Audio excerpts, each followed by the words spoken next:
ने क्वेश्चन किया था कि घर में लड़ाई झगड़ा बहुत ज़्यादा रहता है,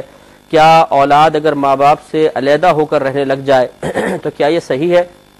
और अगर माँ बाप इजाज़त नहीं देते कि जैसे भी झगड़े का माहौल है यहीं पर रहो, हम तुम्हें बाहर निकलने की इजाज़त नहीं देंगे, तो क्या हुक्म होगा? इसे याद रखें कि जॉइंट फैमिली यानी इस तरह के माँ बाप भाई बहन सब एक साथ रहें, ये कोई शरई तकाजा नहीं है। ना बेटा बेटी का अलहदा होकर रहना कोई शरई लिहाज से ममनू है,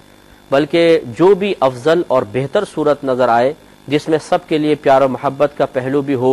और दीगर बहुत सारी आसानियाँ हों, वही सूरत हाल इख्तियार करना अफजल और औला होता है। अगर सब साथ मिलकर रहते हैं, इसमें फ़ायदे ज़्यादा हैं, महसूस होते हैं, प्यार और मोहब्बत भी कायम रहे, तो सबसे अफजल और औला सूरत तो यही होगी। लेकिन अगर एक बेटा बेटी या माँ बाप महसूस कर रहे हैं कि साथ रहने की बिना पर जहनी हम आहंगी नहीं हो पा रही है और रोज़ाना एक नया झगड़ा, एक नई मुसीबत घर में आ रही है, लोगों के दिल एक दूसरे से तंग हो चुके हैं, जहन दूसरे की गलती को नज़रअंदाज करने के लिए तैयार नहीं है और दूसरे की अच्छी बात भी बुरी महसूस होने लगी है, तो फिर ऐसे पुरतशद्दुद माहौल के अंदर रहना शरीयत को मतलूब व महबूब नहीं है। बल्कि अब तो शरीयत की तरफ से गोया कि एक रिक्वायरमेंट ये होगी कि इस माहौल को बेहतर बनाने के लिए अगर अलहदा होना पॉसिबल है तो अलहदा हुआ जाए, क्योंकि इस किस्म के झगड़े शरीयत बिल्कुल पसंद नहीं फरमाती है। इसलिए अगर औलाद ये समझती है कि मुसलसल तसलसल से झगड़ों की वजह से घर का माहौल बहुत ख़राब है और अब करीब रहने के बाद मज़ीद किसी अच्छाई की उम्मीद नहीं है,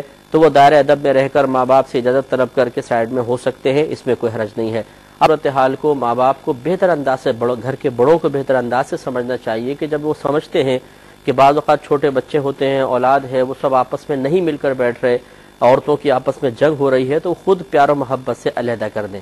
और ऐसी सूरत में अगर बिलफर्ज माँ बाप कहते हैं कि हम तुम्हें अलहदा नहीं होने देंगे, हमारी तरफ से इजाज़त नहीं है, और औलाद ये समझती है कि अगर हम मुसलसल यहाँ पे रहेंगे तो हमसे भी ख़ताएँ होंगी, गुनाह होंगे, दूसरों से भी ख़ताएँ गुनाह होंगी और इस तरह गुनाहों का अंबार लगता चला जाएगा, तो ऐसी सूरत में वालिदैन की नाफरमानी के क़स्द इरादे से नहीं,